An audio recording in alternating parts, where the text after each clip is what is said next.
වහිනවද අපිට වහින වෙලාවේ රජ කෑමක් හදන්න යන්නේ වහිනවා මොනවද දන්නවද රජ කෑම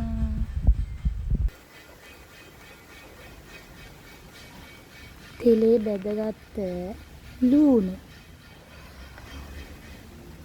බේලිච්ච මිරිස් කරපිංචා සුදු ලූණු රටකජු හැබැයි රටකජු ඔයාලා හදනවා නම් මෙච්චර බැද ගන්න එපා බැදපු වම්බටු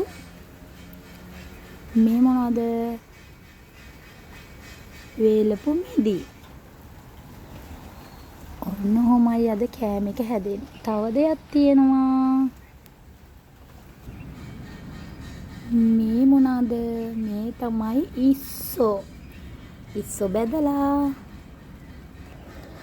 ඔයාලත් මේ කෑම එක හදනවා නම් රටකජු ටික මෙච්චර බෙද ගන්න එපා මට මිස්ටේක් එකක් වෙලා ඒක බැදුනා වැඩිපුර හරිද මේ ඔයාලත් හදලා බලන්නකෝ රස කෑමක් හදන්නේ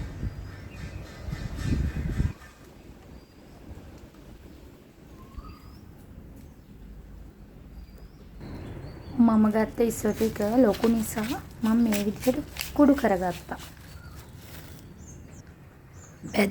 බෙදපු මිරිස් ටිකත් ඒකටම දාලා කුඩු කරගත්තා. ඔව්. වේලිච්ච මිරිස් බෙදපුවා ඉස්සෝ එකට දාලා කුඩු කරගත්තා. ඉස්සෙල්ලාම අපි දැන් දාන්නේ බටු ටික. බෙදපු බටු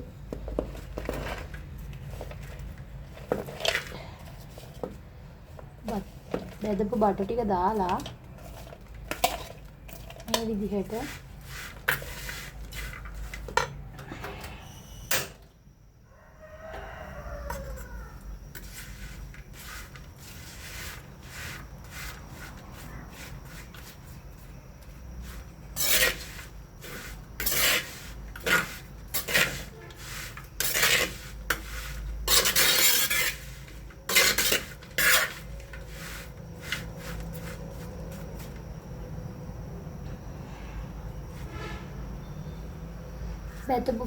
බෙදපු බටු ටික දාලා ඒකට දානවා මුද්දරම් පලන් ටික.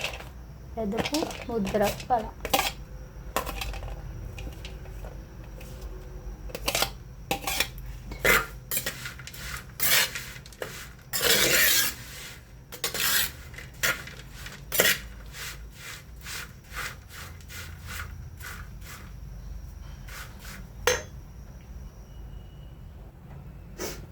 ආයෙ දානවා ලූණු ටික බෙදපු ලූණු ටික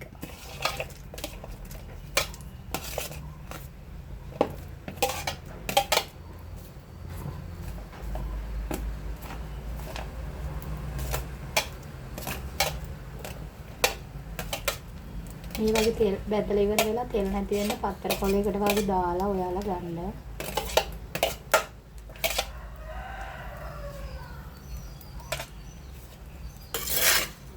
හොඳින් කලවම් කරන්න.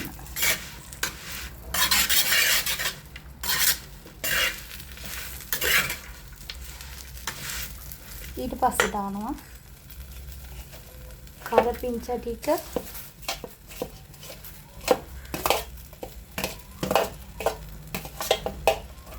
ආය සුදු ලුණු ටික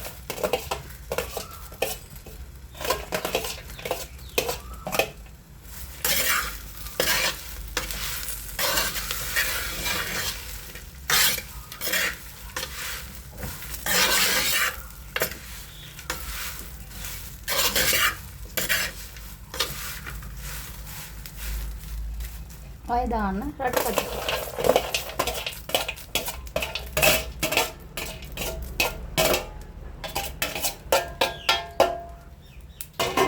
හොඳින් කලවම් කරන්න.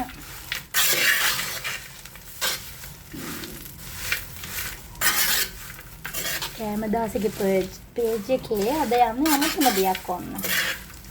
නිතු හදන්නේ බටු වලින් රසම රස වෙනස්ම මෝජුවක්.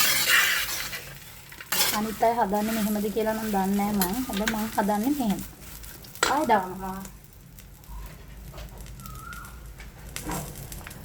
බෙදපු ඉස්සෝ වේලලා බෙදපු මිරිස්. ඒ ටිකක් දාගන්න.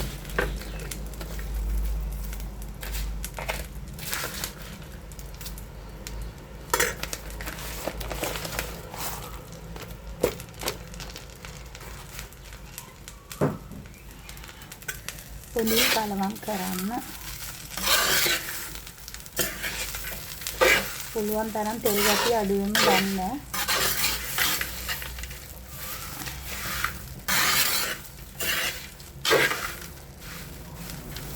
මේකට ඔයාලා කැමති නම් දාන්න පුළුවන් විනාකිරි.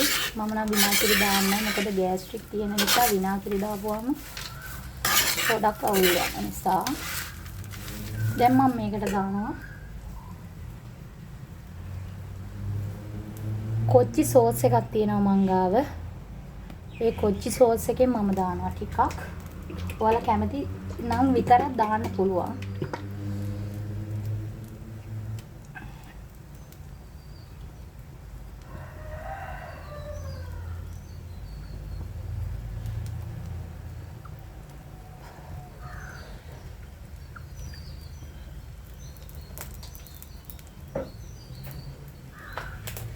ආය දානවා සෝයා සෝස්.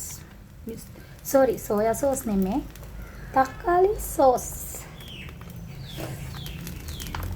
සෝයා සෝස් ඕනනම් ඔයාලා දාගන්න පුළුවන් පොඩ්ඩක්. මම නම් දාන්නේ නැහැ. මම දාන්නේ තක්කාලි සෝස් තමයි.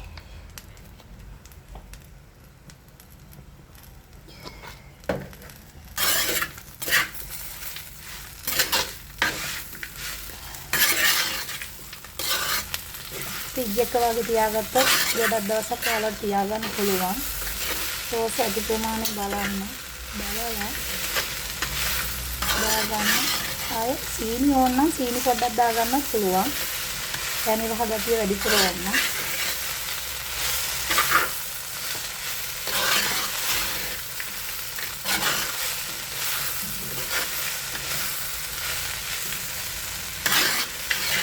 දැන් හරි.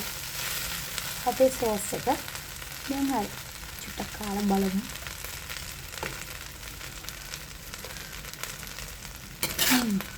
රසම රසයි. ඔයාලත් හදලා බලන්න. මට කමෙන්ට් එකක් දාන්න. රසයි නම් කාලා කියන්න.